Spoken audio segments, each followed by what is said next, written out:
Lo dijo en la primera hora.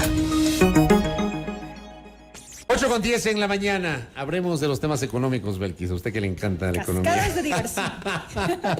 Los temas económicos. Con el ingeniero Osvaldo Landazuri, que está con nosotros, analista que visita nuestra mesa de trabajo. ¿Cómo le va, Osvaldo? Bienvenido. Buenos días, muchas gracias por la invitación. Gracias. Quiero empezar por el tema del precio del petróleo. El día de hoy, los buenos amigos del portal Petroenergía, que constantemente están posteando información sobre el comportamiento del crudo, nos comentaban en la mañana que hoy inició la jornada con un barril WTI a 99,30. La semana anterior superamos la barrera de los 100. Hubo un día en que superó los $120, luego bajó. Hoy tenemos menos de $100, pero por ahí más o menos va la cosa. ¿Cómo ve usted el comportamiento del precio del crudo? ¿Será que por ahí se estabiliza o todavía hay el riesgo de que, riesgo o posibilidad, depende de quién lo analice, de que supere los $100 el barril? ¿Cómo le ve usted? A ver, yo creo que el tema debe primero pasar por una serie de lecciones aprendidas. Es decir, esto desde Rockefeller ha tenido altos y bajos. Y entonces lo que nos toca ahí hacer es no depender o no hacer que gastos permanentes se aten a este ingreso que es extraordinario. Entonces, estar pensando en repartirse ahora el excedente petrolero me parece que es demasiado irresponsable. Es decir, hay que pensar que va a bajar. Ahora, ¿a dónde baje? No sé. Lo que sí les puedo dar es algunos elementos para que podamos juzgar de manera más objetiva este tema. El primero es que no encuentro yo una razón estructural muy fuerte como para que el precio del petróleo supere la barrera de los $100. ¿A qué me refiero con estructural? Que, por ejemplo, le suba el consumo de algún actor muy importante, que tenga, por ejemplo, como tuvimos a principios de este siglo, el ingreso de China a la economía mundial de una manera muy fuerte, lo cual realmente le iba a ocasionar un problema de materias primas. Eso no está ahora pasando. Entonces, lo que debería suceder es que usted encuentre un precio del petróleo más estabilizado alrededor de los 80 y 80 y algo dólares por barril, lo cual me parece que me hace más sentido. ¿Por qué digo esto? También porque a nadie le conviene un petróleo de 120, de $110, a nadie, ni a los productores y obviamente no a los consumidores. Tiene una China que está ajustándose ahora hacia abajo, ¿por qué? En gran medida por este problema que han tenido con la burbuja inmobiliaria que ellos ocasionaron. Tenemos alrededor de 60 millones, me parece, de unidades habitacionales que están desocupadas en China. Y entonces ahí usted, Fabricio, lo que van a ver es a continuación probablemente un ajuste hacia abajo de una serie de consumos por parte de los habitantes de China. Entonces yo creo que no vamos a tener mucho tiempo de este precio del petróleo, y ahí lo que creo yo que es importante es las lecciones aprendidas de los países nórdicos, que son países petroleros y que lo que hacen es tener un fondo que se ajusta, un fondo que sube y baja y que sirve para inversión en educación, inversión en salud, inversión en infraestructura, pero que está al mismo tiempo, insisto, subiendo y bajando, de tal forma que usted administre mejor, no con gasto corriente, sino con inversión. No obstante, esto está generando evidentemente ingresos. El ministro de Finanzas decía que por cada dólar de aumento en el precio del petróleo ingresarán $48 millones anuales al presupuesto del Estado. Si bien es cierto, no se debe orientar a que los gastos permanentes se cubran con ingresos no permanentes. Porque es inconstitucional además. Porque es inconstitucional además. Mi pregunta más bien va en el sentido de hacia dónde dirigir esos recursos por excedentes. Ahora tiene usted un Ecuador que está quebrado, ¿no? Es decir, un Ecuador que tiene muy pocos recursos, y entonces cuando uno dice a dónde redirigir esto, pues tiene un montón de alternativas. Tiene atrasos de pagos, tiene deudas con el Seguro Social, tiene hospitales sin medicinas, tiene médicos que están impagos 5 meses. Entonces yo encuentro que no hay equilibrio, porque al mismo tiempo usted sigue engrosando las reservas monetarias internacionales. Entonces yo digo, perfecto, está muy bien. Deberíamos tener las reservas, por ejemplo, que cubran los depósitos que el Banco Central tiene de los bancos privados como un gran primer paso. Es decir, usted como gobierno no puede disponer de recursos privados y decir, bueno, me voy a gastar en esto, otro. Entonces es un primer paso, pero luego creo yo que esta visión del gobierno.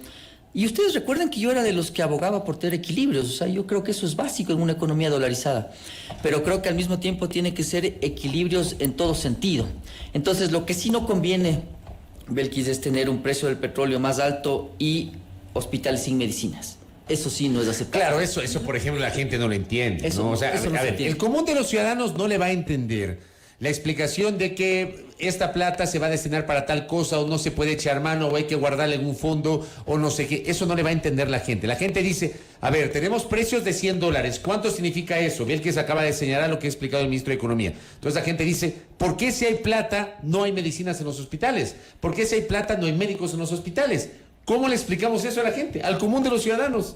Osvaldo. Y es que ahí es donde empiezan a jugar estos dogmas, ¿no? Es decir, lo que tengo yo ahora es un mundo extraño, he mencionado yo en varias entrevistas en donde me hacen cortocircuito un montón de cosas. Es decir, tiene usted por un lado economistas libertarios que además le dicen todo sí al presidente, es decir, no hay quien le haga caer en cuenta de ciertos temas que para mí son fundamentales. Por ejemplo, no referirse a los exportadores como un grupo de ricos que se quieren aprovechar del país, o sea, es una locura.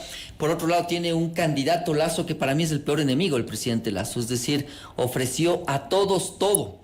Entonces, ahora sí, pues tiene un presidente que sale bailando TikTok y subiendo el salario sin ningún sentido y que luego le critica a la Asamblea por hacer lo mismo. Con el tema de los maestros. Con el tema de los maestros. Entonces, ahí es donde, Fabricio, realmente yo encuentro una situación que para mí no tiene ni pies ni cabeza. Y he sido muy objetivo, siempre lo he sido en mi vida pública, que no es tan larga, pero yo he sido muy objetivo y mantengo esto. Es decir, esto es un mundo extraño donde no me está haciendo sentido varias cosas que el gobierno está proponiendo. Una de ellas, entonces, voy al siguiente paso, es que usted tiene un ajuste económico que desde mi óptica no debería ser tan dogmático, tan radical. Es decir, ya estamos aprobada con esa ley de aumento de tributos, la ley tributaria que entró por el Ministerio de la Ley con una serie de acuerdos que son, yo creo que percibidos por la mayoría de la población de una manera muy clara. Se van a ir cumpliendo. Ustedes vieron ya este paquete de amnistías, me parece que es todo parte de un gran plan. ¿Para usted está ligado? ¿Están ligados? A ver, yo creo que sí, no sé si la ley tributaria exactamente con las amnistías, pero sí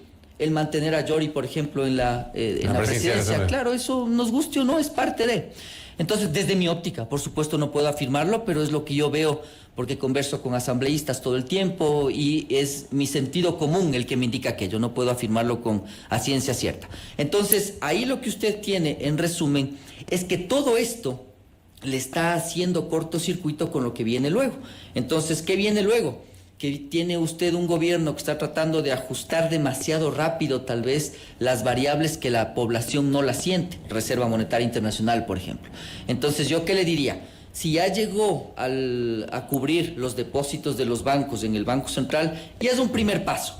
Ahora sí, dedíquese a darles hospitales a las medicinas, al revés, medicinas a los hospitales, mil disculpas, a darles el sueldo a los médicos que están atrasados y ver cómo usted va trabajando en la economía real de la gente, es decir, que la gente sienta al menos que va al Seguro Social y le dan su medicina, que está al menos mejor atendida. Ojo, en una situación que yo insisto, el gobierno tiene una carencia muy grande de recursos. Si usted va al SRI como empresario a que le devuelvan sus impuestos, hoy le están dando largas, pero como no tiene idea. Y así, eso le demuestra que la caja sigue ajustada, Belkis. Pero lo que no debe pasar es que usted con caja ajustada siga inflando la Reserva Monetaria Internacional en la velocidad que planeaba, cuando tiene otros temas que pueden ser más urgentes. No digo, estimados amigos, que la Reserva Monetaria Internacional se descuide. No, yo le iba a preguntar, ¿para qué sirve eso?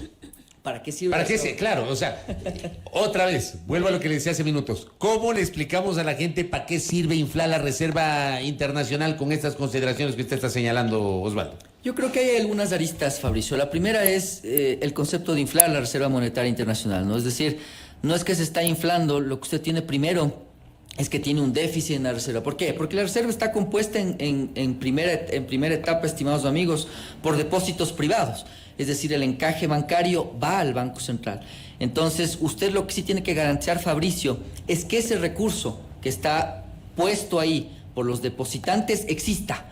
De esa manera usted le da certeza al mercado de que en algún problema de los bancos, por ejemplo, que yo no veo eso como una posibilidad muy clara, pero si el banco necesita recursos, si el banco necesita liquidez, el gobierno tenga esos recursos para devolverle en caso de que se necesite. Esa es la primera etapa de la Reserva Monetaria.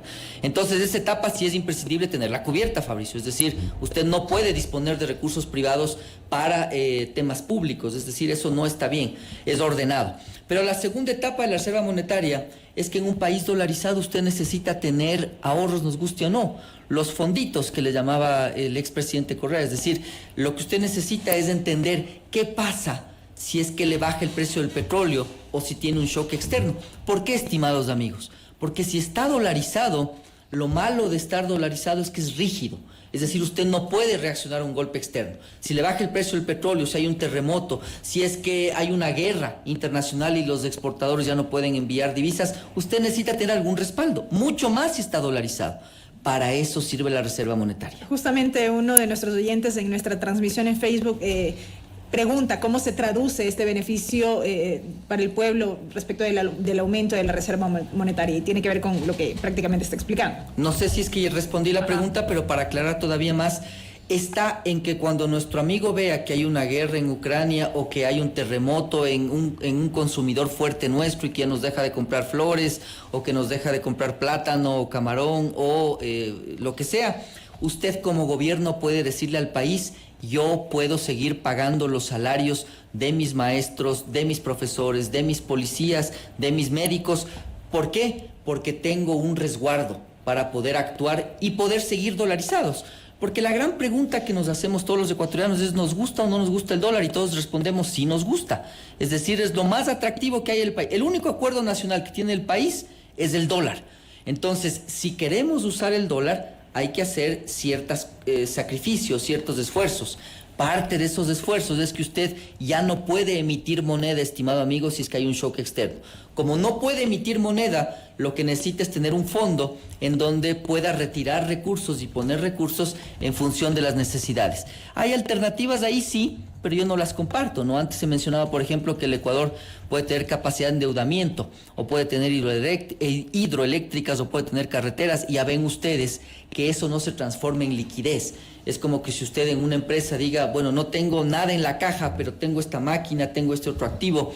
A la larga, si tiene un shock en una empresa, no puede usted disponer de liquidez inmediatamente con esos activos. Lo mismo le pasa en el país, es decir, necesita un resguardo de liquidez, pero de manera equilibrada. Eso es lo que yo digo. Acá por ejemplo, le envío un abrazo a Cris, que me escribe, Cris Granda, que está en sintonía y me dice: o sea, esa crisis mundial y pospandemia, porque claro, tenemos las complejidades de lo que está pasando en Eurasia, Rusia, Ucrania, lo que está pasando con nuestros productores de banano, por ejemplo. Ayer también un analista económico me hablaba sobre las preocupaciones de la gente que produce aceite de palma, igualmente por lo que está pasando allá, el tema de las flores, que también están expectantes los floricultores, y el tema pospandemia. Y dice nuestro oyente: es momento de usar la reserva.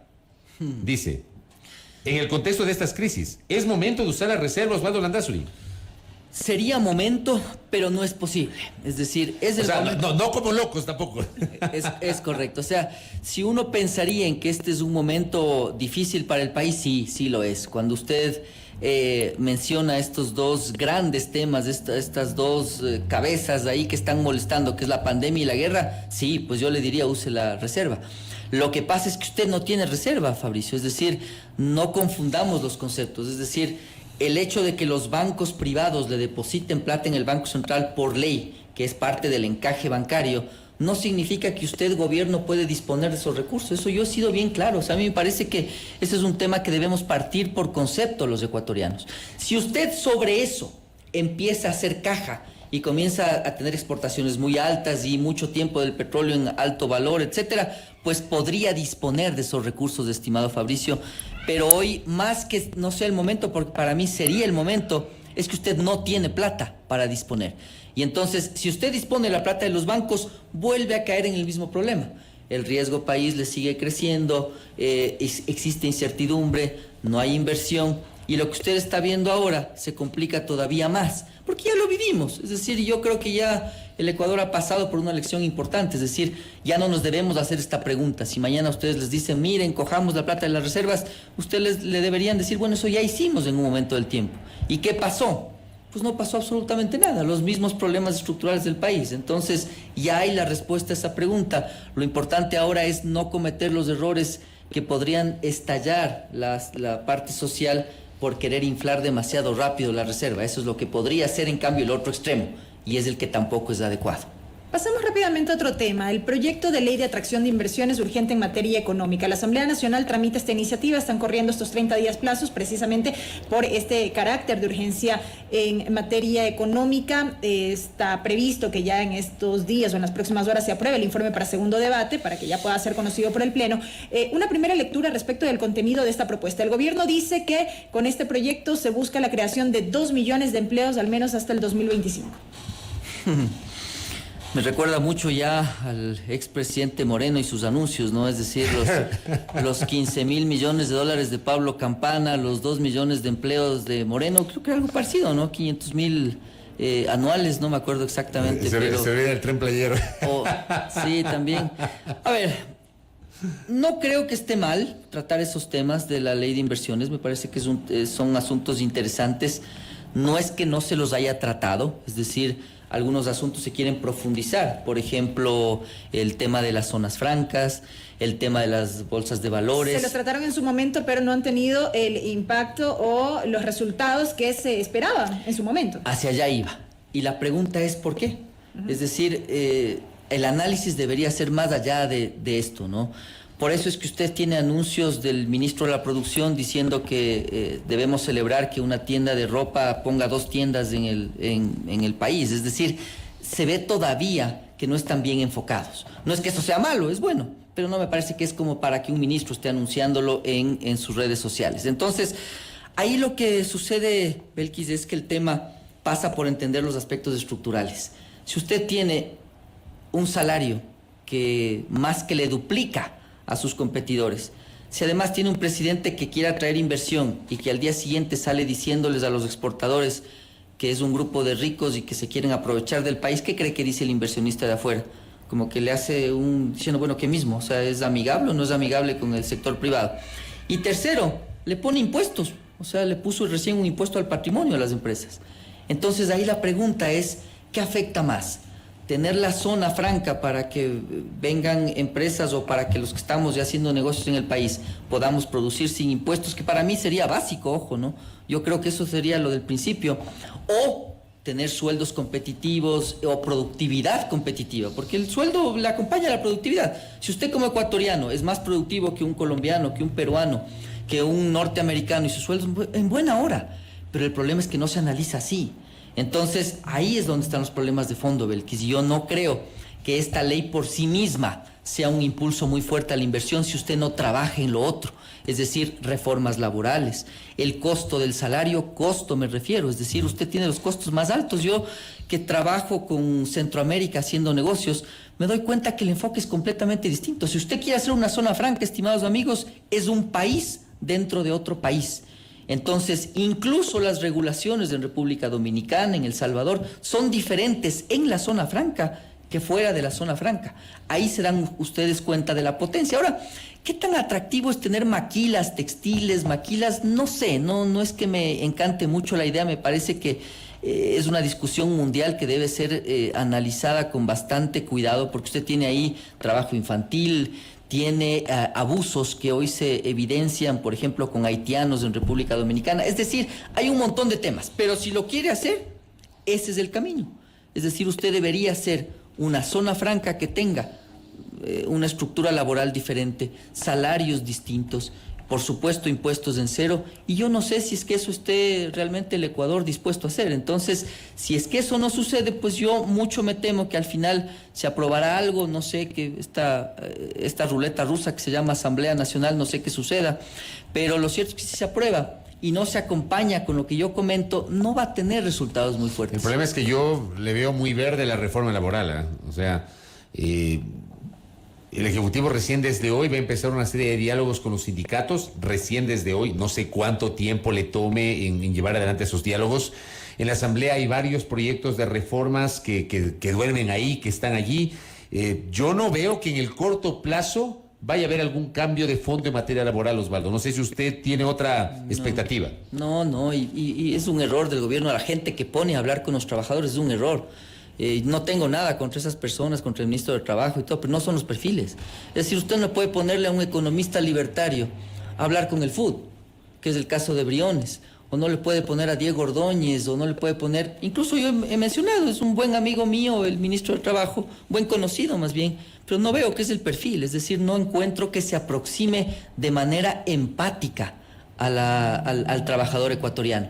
Entonces, si es que ellos entran a pensar que van a impulsar una ley laboral como lo hicieron con la reforma tributaria, están completamente equivocados y yo creo que se están acostumbrando, pues que la hagan, ojalá ganen, pero no le veo salida. Y tampoco me parece que es prudente estar consultando estos temas a la población, porque son temas en mucha medida técnicos que requieren entender asuntos como por ejemplo elasticidad del trabajo al salario, que requieren entender flexibilidad, compararse con otros países, metas. Eso usted no puede consultar. Entonces, querer forzar un acuerdo de esa manera, amenazando, me parece que no va a terminar bien. Ahora, usted mencionó la reforma tributaria, hablamos del precio del petróleo, acabamos de hablar justamente sobre la ley de inversiones. La ley de inversiones, la reforma laboral que está pendiente, que no sabemos qué va a pasar, pero este año también tiene una proyección, el de la posibilidad de concretar acuerdos comerciales. Está en ciernes el acuerdo comercial con México, y eso allanaría el camino para que Ecuador, al menos la proyección del gobierno es que al cierre del primer semestre pueda ingresar a la Alianza del Pacífico. ¿Cómo ve usted este camino, Osvaldo? A ver, yo creo que otra vez no es ni lo uno ni lo otro, ¿no? Es decir, el Ecuador está obligado a insertarse en una comunidad internacional, por supuesto que sí. Eso hay que entenderlo y hay que ser muy claros en aquello. Es decir, acuerdos comerciales bien negociados, acuerdos comerciales que hagan sentido para el país, eso es importante tratarlo y debatirlo. Ahora, Fabricio, ¿qué ha pasado con México? Yo creo que es la receta de lo que no se debe hacer. Primero, ¿cómo le hace usted entender al gobierno que deje de poner fechas? Es decir, lo peor que usted puede hacer para negociar un acuerdo comercial es decir, hasta tal fecha cierro. Porque el que le recibe a usted para negociar le dice, como está usted desesperado, pues bueno, estas son mis condiciones. Acéptalas. Y las condiciones que está poniendo México son condiciones bien complicadas. Yo creo que ese acuerdo está cerrado. Pero si me pregunta a mí, el camarón y el banano no están incluidos en el acuerdo. Y de lo que yo conozco, eso llegará a un tema político, en donde Lazo le termine pidiendo a López Obrador que reciba camarón o banano. Y de mi perspectiva, lo que sucede es que el camarón usted le tiene en Sinaloa, Fabricio, que es una sociedad, que es un estado absolutamente convulsionado y pobre del lado mexicano, que además tiene problemas de narcotráfico. Ese es el camarón. Y el banano le tiene abajo, cerca de Centroamérica, en Chiapas, el otro lado bien conflictivo de México y muy pobre. Entonces López Obrador le va a decir, no, es lo que yo veo. Le va a decir, tal vez te recibo en marzo 5 toneladas. Y en ese caso, lo que sí vamos a decir nosotros es, bueno, ¿qué sentido tiene este acuerdo? Entonces, en resumen, usted debería tener, primero, un gobierno que sea sensato a la hora de negociar. Con China, por ejemplo. China, cuando usted ve qué es lo que ha pasado con América Latina, se da cuenta que tiene acuerdos con Chile, con Perú y Costa Rica. Veamos el caso chileno. ¿Qué le exporta Chile a China? Le exporta frutas y le exporta minerales. Veamos la balanza comercial chilena. La balanza comercial es positiva con China. Perfecto. Hagamos doble clic en esa balanza comercial. ¿Qué le exporta? El 82% son minerales a China. Usted no le va a vender nada más a China que eso. Es decir, o materias primas o bienes primarios. Entonces, la premisa para negociar, que ya mi equipo le ha manifestado al ministro Prado, es perfecto. Usted tiene que entrar a conversar con China, con gusto, conversemos, pero entendiendo líneas rojas. Por ejemplo, qué pasa con el sector industrial, qué pasa con el sector textil, qué pasa con el sector calzado. Debemos manejar exclusiones, debemos manejar plazos muy largos para entender que haga sentido el acuerdo, porque al final usted, ¿qué le va a mandar a China? Le va a mandar probablemente minerales, petróleo y otras materias primas como el camarón, bueno, bienes primarios como el camarón, el banano. Más que eso no. Entonces, acotemos el acuerdo a esos términos. Porque si usted le quita los minerales, por ejemplo, a Chile de la balanza comercial con China, termina deficitaria en 15.000 millones. O si le quita a Perú, todavía, estimados amigos, es peor. Perú le exporta el 92% de las cosas a China que le exporta son minerales. Entonces, en esa línea nos damos cuenta cómo debería estar perfilado ese acuerdo. Lo primero, dejen de poner fechas a los acuerdos, es un error. Recién estuvimos reunidos, bueno, yo no, mi equipo estuvo reunido, para ser exacto, con el exministro peruano que negoció el acuerdo con China. ¿Qué dijo el exministro peruano? Dijo, por favor, les recomiendo yo no pongan fechas, porque de lo contrario el otro les recibe diciendo, ¿quieres hasta octubre? Muy bien, estas son mis condiciones, como le está rogando. Entonces, esos temas, Fabricio, junto con fortalecer el equipo negociador, con tener una visión amplia, deberían ser parte de la agenda comercial, y el Ecuador no está haciendo nada de lo que yo he mencionado. Correcto. Osvaldo, gracias por el tiempo. Muy A gentil. ustedes, muchas gracias por la invitación. Osvaldo Landazuri, analista económico, hablando de varios temas vinculados justamente a la actualidad económica internacional y lo que repercute directamente en el Ecuador. Primera plana. Todas las noticias, todas las voces.